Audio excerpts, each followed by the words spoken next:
धाराशिव जिल्ह्यासाठी शिवसेना शिव उद्योग सहकार सेनेच्या संघटनात्मक बांधणीत महत्त्वाचा निर्णय घेण्यात आला आहे।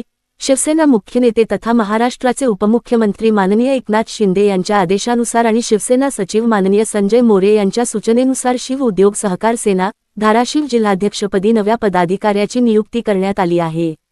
मुंबई येथील बाळासाहेब भवन येथे आयोजित कार्यक्रमात शिव उद्योग सहकार सेनेच्या धाराशिव जिल्हाध्यक्षपदाचे नियुक्तीपत्र नामदेव माकोडे यांना देण्यात आले। यावेळी प्रदेशाध्यक्ष रामेश्वर प्रभातराव वाडेकर, शिवसेना ज्येष्ठ नेते प्रशांत पलांडे, प्रदेश उपाध्यक्ष चंद्रकांत जाधव, मराठवाडा उपाध्यक्ष बळी पवार, मराठवाडा महिला उपाध्यक्ष कविता बडुरे, धाराशिव महिला जिल्हाध्यक्ष सोनाली शिंदे, बीड जिल्हाध्यक्ष चंद्रकांत इंगळे तसेच बीड महिला जिल्हाध्यक्ष जयश्री पिंपरे यांच्यासह अनेक मान्यवर उपस्थित होते।